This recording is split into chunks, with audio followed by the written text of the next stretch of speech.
I'm ashamed I gave you 5 cents, Scott John, by having to skip one of your ads to watch this crap. Scott John, if it's any consolation to you, I don't think you're the devil. I don't. You're not smart enough, bruh. You're more like the Wile E. Coyote of the Dead by Daylight community. That's you. You're not the devil. Don't worry about it, bruh. You're the Wile E. Coyote of the Dead by Daylight community.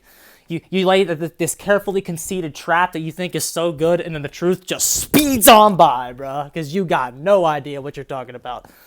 Okay, so this half-hearted dismissal of Otz's streak, the dismissal of Otz's streak by myself and True, really got to these guys. It really did. I know they want to write me off as an asshole and not even mention me, but the fact is, I said this. Like, True made a few statements about it on a stream, but the one who really made a video saying it was crap was me. Okay? Like this streak is invalid. That was brought up like a month before this whole thing. But, I don't need credit. I got less than 300 subs, but you don't gotta credit me. Okay? So after True no doubtedly destroyed Otz on that stream, I don't know, I'm a busy man. I didn't have time to watch that. Let's go ahead and, you know that Otz got completely destroyed because Scott Junn had to make a video helping Otz out because Otz probably fucking got wrecked by True in the debate. Probably. I mean, Otz is somebody that can sit there and make hooks versus kills sound like we should be doing hooks. Like, he's that kind of guy, bro. I'm sure True absolutely fucking destroyed him. So, since Scott Junn's bum chum Otz was no doubt wrecked, let's go ahead and see what his counter-argument to True destroying Otz is. Hey guys, Scott here, and we have some more Otz B-roll footage. And I want to talk about the debate between Otz and True that they just had on both of their streams. It was really fun to watch. I recommend you guys watch it as well. It'll probably be on their YouTubes, and it's currently on their VODs if you want to check it out. It was a pretty good time. It was good discussions, especially about the whole getting hooks versus kills and where the game should go. I think there was a lot of positive discussion there, so overall, it was pretty great to watch. There was one counter-argument I want to make, though, and it was about the whole section with how Otz felt that True was being dismissive of, a killer's skill when they do, 50 wins in a row. True's whole counter-argument was the only way you can do 50 wins in a row, for example, is if all the players that you're going against are bad. Which was exactly what I said in my video, which I made. Hey, that's what I said in the 5-second clip, which... I didn't know. I thought it was so ridiculous that you didn't even have to even address it, bruh. Like, really. You didn't have to even address it, but here we are, nonetheless, making a 5-minute video about it because the people don't fall for your bullshit, which is the sad reality of the situation. I'd hate to be you, bro. I really would. Against bad teams. And as soon as you get, a single good team, you're just going to lose the streak. Correct. Which I inherently disagree with to begin with. Well, that is absolutely 100% true. Well, it's absolutely 100% true. I think just because you get a good team, unless you're playing, Legion with no add-ons or something like that, you can... Which Otz did, by the way. Legion with no add-ons. That was part of his streak. He did a streak with Legion with no add-ons. Also, Scott Junn, this thing called a tier list, which you made a video called Very Science and basically crapped on the idea of a tier list. Well, this thing called a tier list exists, and it can tell you which killers can do it, which ones can't. Absolutely win. It's just going to be very hard. Now, he also said if you go... By the way, Ryuga thinks Legion's a B-tier killer, so Scott Junn really just trapped himself. He really did. Notice how he didn't say that... Okay, let's just... Unless you're playing, Legion... I really disagree with to begin with. I think just because you get a good team, unless you're playing, Legion with no add-ons or something like that, you can... Okay, so Legion with no add-ons, okay? So Legion is all regards... I don't know where people put Legion. Ryuga has him in B tier, okay? I have him in B tier. Well, a lot of people have Legion in B tier. So by that logic, Legion, and I guess I don't think the add-ons help him that much, by the way. I don't think the add-ons do much for him. They have some decent effects. The duration ones are all right, and then the iridescent button's good, and then the pin's also all right, and then fuming mixtapes. Okay, he has some decent ones, but all in all, most of Legion's add-ons don't improve him that much. So basically, that also implies that any killer worse than Legion also can't do it. So basically, and notice how he didn't say tournament team, he said good team. So basically, any character Legion below is stopped by a good team. Admission by Scott Junn right here. This guy, maybe you should start getting a script, buddy.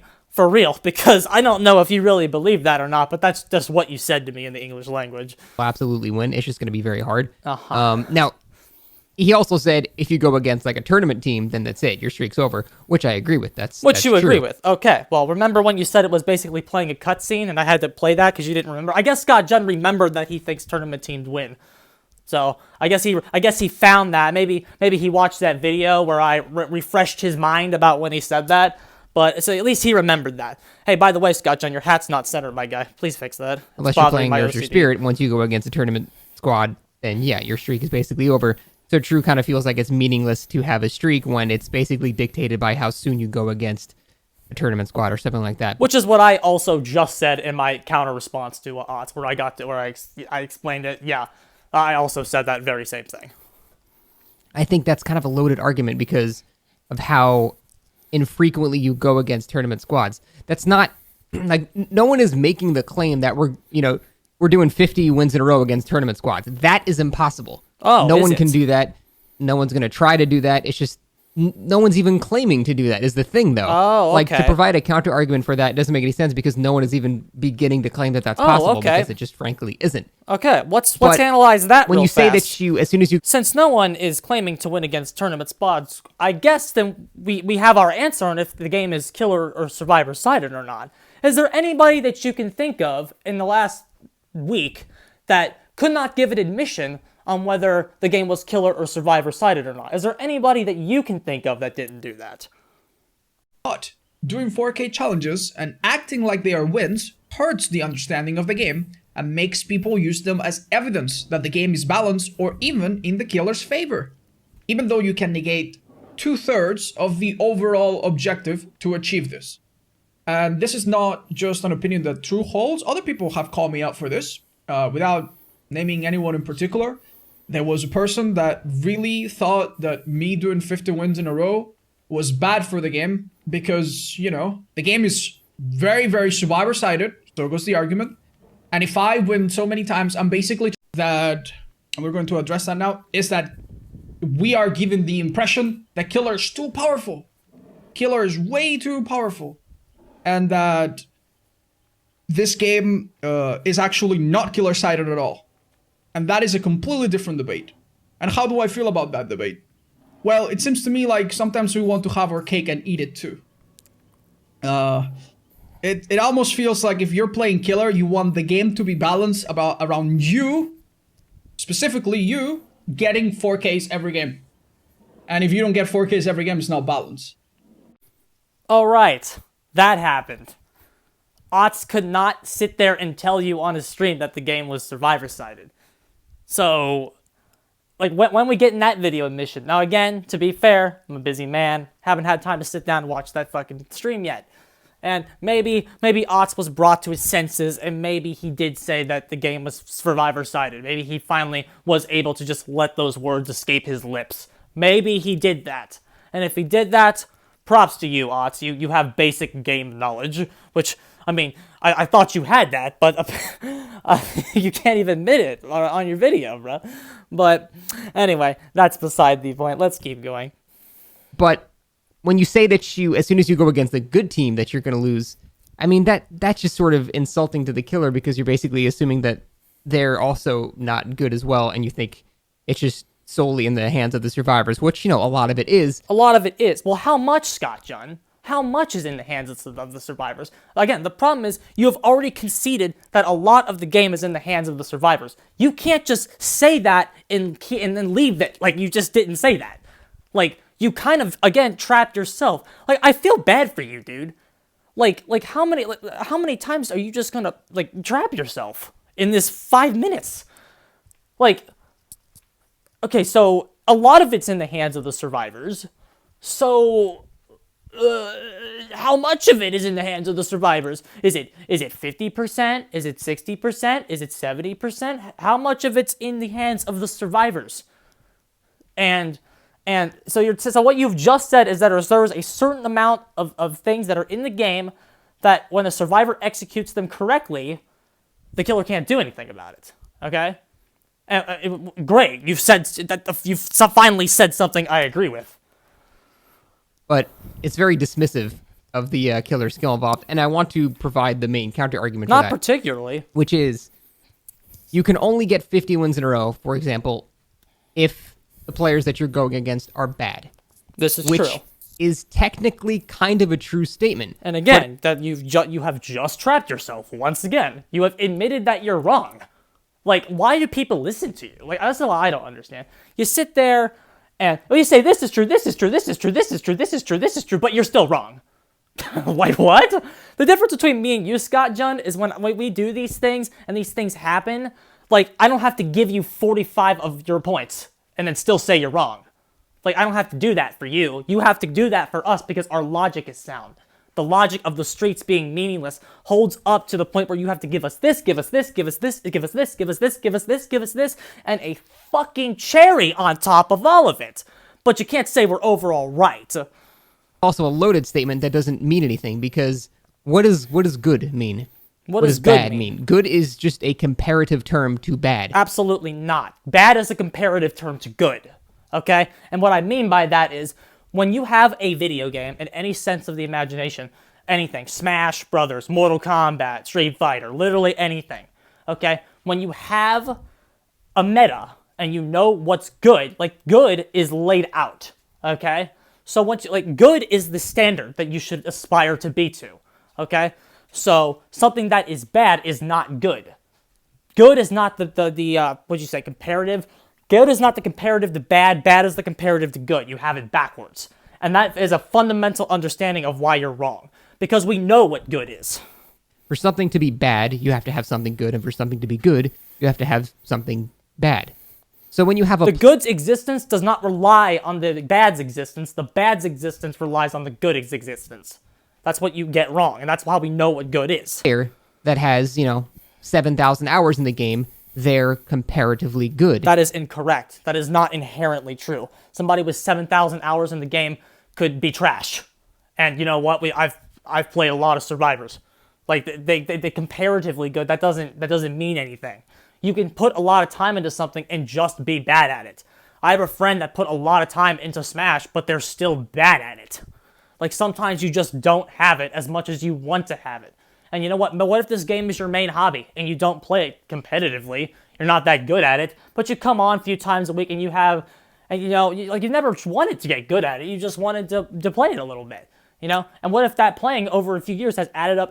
You have 1,000, 2,000 hours. That's more than a lot of people, but you're still bad because they're trash. And then, what if somebody quit after having lots of hours in the game? Maybe they were playing Nurse or something. They quit the game for a little bit, got rusty, and then came back. Just because of their hours in the game, that doesn't make them good.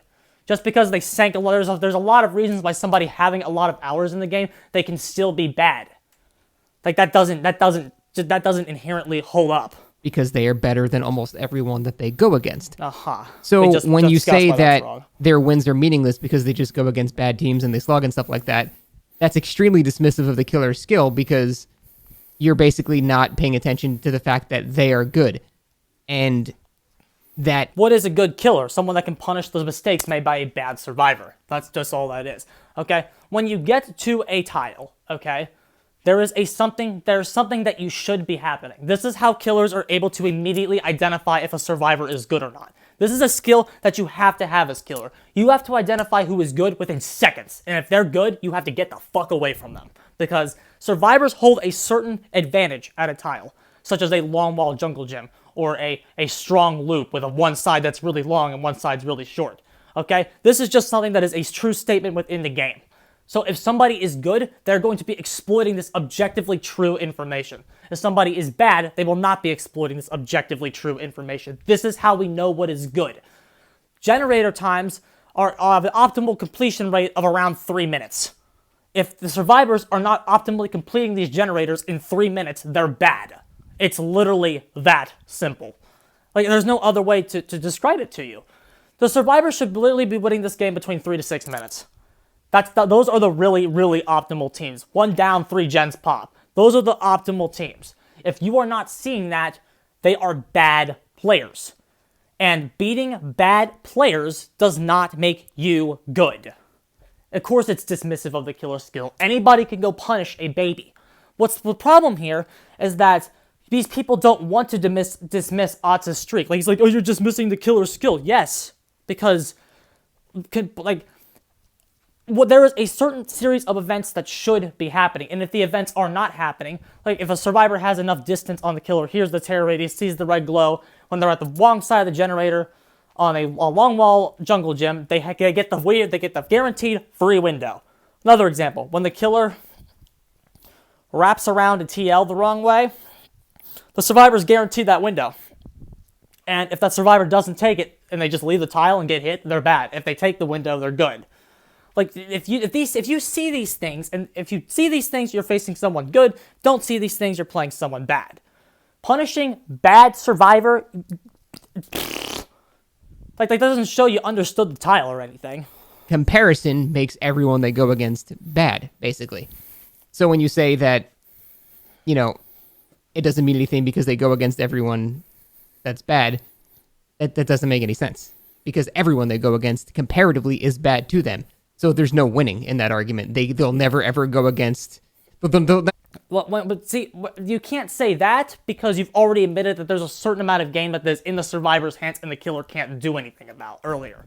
And again, this is why you need to elaborate on that number. Because you didn't elaborate on that number, you just sitting here looking kind of daft. The conversation can't move forward until you elaborate on your number. By keeping that number vague, you have bolted the conversation and just kept it to a dead shrieking halt because we need you to elaborate. But everyone that's just a mindless fanboy of you is gonna go, oh my god, you're right, Scott John, wow.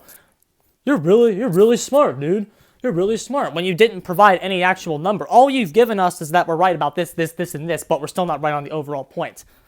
Have a legitimate streak because they won't go against good teams because they are good, therefore no team will rival their skill and won't appear good. So it's like it's a loop of just the killer can never claim it as a thing to be proud of. Exactly. That's the problem, which is what our point is. Like, Scott John is even following our own logic. He understands the logic here. They are good, therefore everyone they go against is bad. Like, you see what I mean? Like, it kind of goes. That implies that the killer has control over the tile. They don't. They can have control over some tiles, like the Hawkins tiles, but if you get to a fucking jungle gym or something, and the killer has absolutely no control over the tiles, the only thing they can hope to do is punish a mistake. And I do not think I have time to go through Otz's videos and correct every single survivor mistake that I see in the videos, because that video would be 8 plus hours in and of itself. Circular there, and it doesn't really actually mean anything. So that is the main kind of counter argument I wanted to make, that it's, kind of dismissive of the killer actually being good, because not everyone can do that. So his main counter argument is, why you mean to the killer? That's his counter argument, guys. That's not very fair. It's not kind of dismissive. Because he feels bad. Like, you feel bad that people are dismissing Otz's streak because he worked so hard to do the streak. He worked so hard, guys, to do it. Feel bad for him. This is not a subjective thing. Okay? You feel bad. It's kind of dismissive to the killer. That's just the kind of straight facts of the game. Facts of which, reasons that we dismiss the killer streak, you've conceded to us. You're just saying, killer have to be at least somewhat good to punish the streaks. Punish the bad survivors. Killer gotta at least be somewhat good to punish those.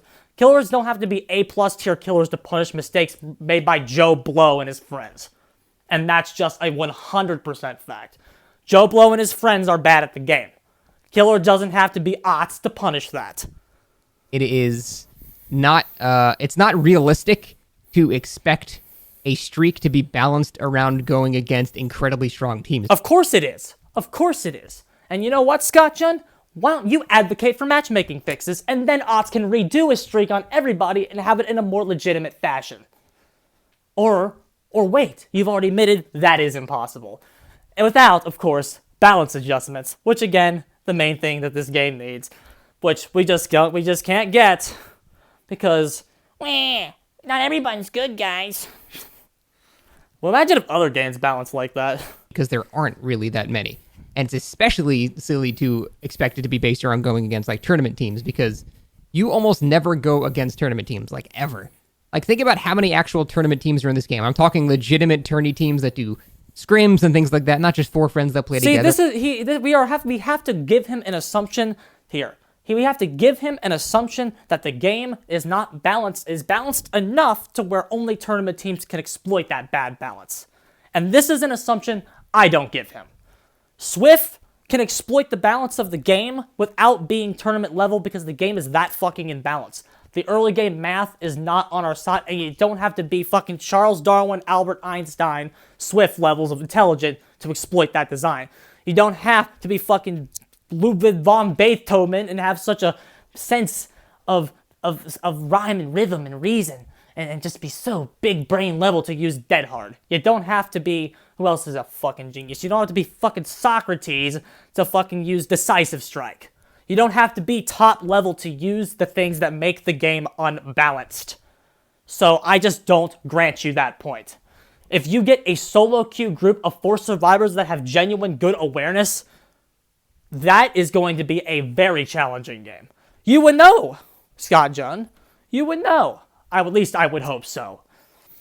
That's actually not a tournament team. I'm talking about teams that actually participate in tournaments. They do scrims and things like that. There's probably, 15 to 20, total? I don't know, bro. There were 7 of them in a fucking thing I joined about trying to find a competitive league for Dead by Daylight. There were 7 of them in that server. Some of the people were trying to form more. There's a Japanese tournament going on right now. There's 20 in the world. Yeah, I fucking doubt it. I fucking doubt it. The world, and the chances of you running into them, even in a span of 50 games, is almost 0 at any given point. But if you'd fix the matchmaking to where we make solo queue Survivor more competent and red ranks get paired together more often, you would see teams that are capable of exploiting the balance a lot more frequently, which brings me all back in a full circle to bad matchmaking. If you play long enough, then yeah, you will run into them. I'm not saying you won't. That's just not true. But it's not realistic at all to expect you to, run into those people all the time. So it might not be a realistic expectation in your view, but that still delegitimizes it. Just because it's not a realistic expectation for the streaks to fucking be against 54-man Swifts that are tournament level, that doesn't delegitimize the streaks any less. Because they're against bad players, they are illegitimate. And that's just a fact, bruh. I'm sorry. I'm very, very, very sorry. I know you want these streaks to be legitimate. They're just not. They are just not legitimate. Especially with the tomes making it even worse. They're just not legitimate. And to appeal at this very point, you see, he couldn't offer any responses to any of the arguments. He had to give us that they were true, but it still doesn't. This is an argument based off of emotion. This is an argument based on an appeal to a friend. Okay? That's fine. Yeah, I appreciate your good-hearted intent, Scott John. It doesn't hold up logically. This is very, very, very flawed. Much like all of his videos. I feel bad. I want to teach him how to debate. He is a very bad debater. He is a very bad spokesman. He's very bad at typing. He has a very bad memory. He's just not good at a lot of things except throwing whales at survivors. Straight fucking facts. I'm getting the hell out of here, boys. Scott John, please hit me up. We can work on your debating skills, my guy. I can teach you the ways of the Force. All right, I'm getting the hell out of here, boys. GG's.